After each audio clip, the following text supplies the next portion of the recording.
Yes, gang. It's your girl Drizzy. Welcome back to Drizzy Radio. Let's talk about celebrity gossip, celebrity news, trending topics. If you're new here, kindly don't leave without subscribing. If you're a returning subscriber, I want to say special shout out to you.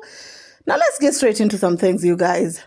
So, yeah, let's talk a little bit about JUX and Prissy. You all know that these people got married more than a week ago, but the story is still making headlines. Well, their wedding was the most talked about, and a lot of things happened during their weddings, of course. Some made up, some speculation, and etc. Honey, at the end of the day, humans, sometimes when we are bored, we intend to make up stories. But anyway, so y'all remember before the wedding, when they were planning their traditional wedding, there was this dude called Mojaku who came out and said that JUX is going broke trying to impress his in-laws, and went as far to even say that JUX is literally closing his company because he's using a lot of money that is going towards the wedding to impress Prissy, since he was lied to that Prissy's family is rich. Somebody please comment down below. You know, we are getting to know who Prissy is, who Prissy's family is through Prissy. But let's listen to this first of all before we continue, because baby shida nini wao, mbona unatusenjia kwanza? Niliwahi kusema kupitia kipindi hiki JUX, kuwa makini na hizi sherehe. Umeshadanganywa kuwa familia ya Priscilla, mke wake anaitwa Priscilla, ni familia ya kitajiri. Kuwa makini, acha kuvimba. Kuwa makini JUX, wewe ni Mtanzania, tunajua vipato vyetu vya Kitanzania. Akajitutumua, akakodisha ndege kubeba wasanii kwenda kwa harusi. Niulize kipi kimemkopa? Nini kimem?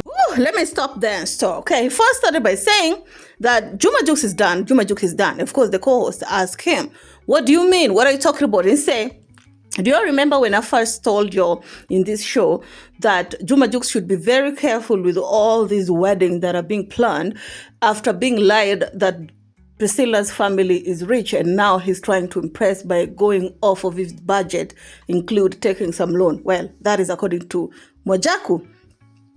Now, it seems like, well, according to what Mojaku is saying, that the private jet that JUX used for the artists to go to Nigeria, at that point I'm like, I heard the guests that went to Nigeria paid their own flights, and most of them did not go with private jets. So at that point, in my brain, I thought he was definitely talking about Diamond Platinum's private jet, because I think he's the only one who flew with private. Let's invoice ya kulipa pesa iliyobaki ya ile ndege iliyopeleka Nigeria. Nikuulize, ile ndege wakati inatoka hapa inakwenda Nigeria ilienda straight. Unajua kurudi ilibeba na watu gani? Walikodisha kutoka hapa ni straight timu yao tu. Lakini ilivorudi imerudi na watu wengine ambao wamekodisha nao wameshushwa DRC Congo na wao. Kwa hiyo wamerundikwa. Ndio maana nitafutie video yote walionyesha wakati wanatoka Nigeria walikuwa wanavimba. Hakuna hata moja. Kwa sababu ndege kutoka Nigeria ilitoka na abiria wote wanaokwenda Afrika. Tena Afrika Mashariki. Ndio maana ilisimama DRC Congo ilishusha na wengine kaja wakashusha Dar es Salaam. Kwamba walishindwa kumudu gharama za kurudi hivi. It's just my opinion. I'm not trying to pander into JP fan base, since some people like to say that I like to do that. I'm just here giving my own opinion. Again, this is a commentary blog, and that's on that. Okay, we are not news. We are just here to give our own opinion. You can give yours down in the comment section.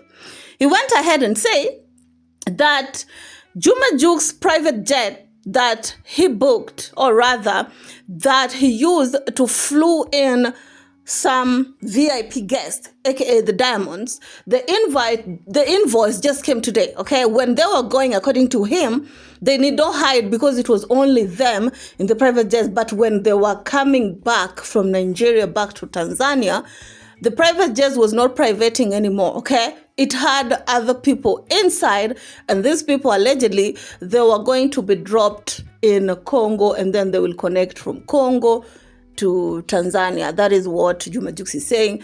And of course, the lady was asking, "Why are you happy? Why do you seem like you are almost like happy?" He said, No. I'm just here trying to make it clear that JUX is out here trying to be a rich kid, but he's not, because he couldn't even afford a private jet by himself going and coming back. And walilipa 70% bado 30% invoice imefika. Nilimwambia kupitia kipindi cha jirani, JUX, ndugu yangu, harusi sikufanya utumie gharama nyingi za fedha. Sasa mimi nilimuuliza nikampigia Jux, nionyeshe posti moja tu, mpo ndani ya ndege mnatoka Nigeria mnarudi huko. Zaidi posti tuliona ndege imetua DRC Congo. Matajiri walikuwa Nigeria wanashuka DRC Congo. Lakini hakuna ubaya. Kikubwa sio wamerudi salama. Ndio, lakini ubaya upo. Majivuno alivyosema, maana kusema mimi nakodisha private jet na kwenda Zanzibar, inatakiwa nipeleke na kunirudisha. Kaa ukijua. Yaani niseme nimekodisha ndege, inanipeleka na nirudisha. Lakini ndege unakwenda umekodisha unarudi kwa mafungu. Mariam Kitosi, shika adabu yako. Ukweli usemwe. Ukweli usemwe. Mbona kama umefurahia sana hii? Sio nimefurahia, tulimwambia. Unajua kuna muda mimi nasemaga, watu wanasema Mwijaku bwana kaida kuongea, lakini mimi na alert. Nenda kwenye dukani kwake sasa hivi. African boy. Okay, he insisted by saying that if I'm lying, they should produce a video or a picture of them coming from Nigeria back to Tanzania, because Juma Jux could not afford to come back by himself, but also could not afford to still have other people in the private jet, because allegedly he used a lot of money, according to what Mwijaku said. And he also continued saying that Juma Jux company or shop is closed. Is a lot. Personally, I feel like probably Mwijaku wanted to be invited. Okay, he wanted to bring what he brought on Amisa's wedding, which is shenanigans, a lot of shouting, a lot of trying to make it about himself, trying to make people look at him or trying to achieve things. But you know, he's so self-centered, you guys. He always want people to notice him.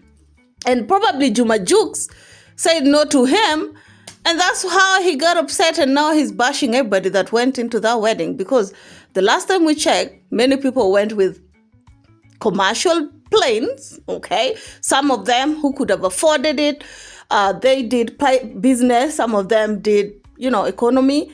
And of course, people who are a little bit rich, like Diamond Platnumz, I don't know if Juma Jux is the one who paid for, flew in private. So according to Mwijaku, Juma Jux was the one who was paying for everything, and now he's going bankrupt because he wasted all his money on the wedding. That is Juma Jux version of what happened according to Mr. Mwijaku. Tell me how you all feel about it down on the comment section. Jux said that nobody is forcing him to all this wedding, because this is something that he has always wanted to do. But do I believe what he's saying? I don't know, to be honest. With celebrities, you never know. It could be true, it could be a lie, it could be exaggerated, it could be half truth and half lies, but it's upon you to determine what exactly happened. I don't know why they don't believe that Prince's family kind of helped a little bit in the wedding. Anyway, keep it classy, stay messy.